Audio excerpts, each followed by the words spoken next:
Hello, आज मी बनवत आहे सोयाबीनची भाजी. त्याच्यासाठी मी घेतले आहे सोयाबीन आणि ते मी 10 मिनटं भिजत ठेवलं. त्याच्यानंतर ते माझे सोयाबीन मोठे टम्म असे फुगून झाले. ते झाल्यानंतर माझे सोयाबीन मोठे होते म्हणून मी त्याचे एकाचे 3 काप केले. त्याच्यानंतर मी एका गॅसवरती एक पातेलं ठेवून त्याच्यामध्ये तेल टाकून राई जिऱ्याची फोडणी दिली. त्याच्यानंतर थोडासा कांदा टाकला. थोडासा म्हणजे मला कांदा जास्तच हवा होता, कारण की ग्रेव्ही टाईप करायचं होतं म्हणून.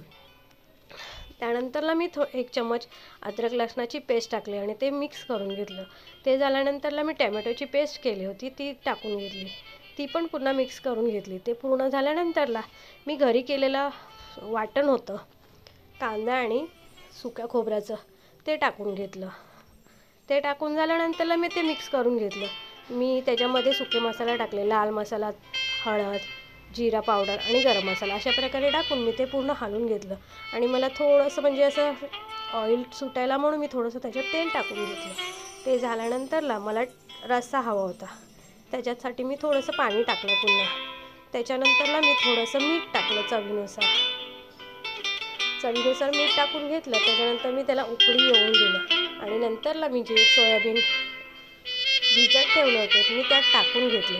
ते झाल्यानंतरला सोयाबीनला पूर्ण मिक्स करून घेतलं आणि 1-2 मिनटं मी वाफ येईपर्यंत त्याला ठेवलं. अशा प्रकारे मी माझी सोयाबीनची भाजी तयार केली आहे. बघा तुम्हाला कसं वाटलं.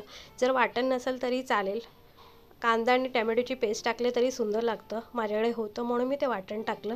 बघा एकदा ट्राय करून कशी वाटते ती सोयाबीनची भाजी.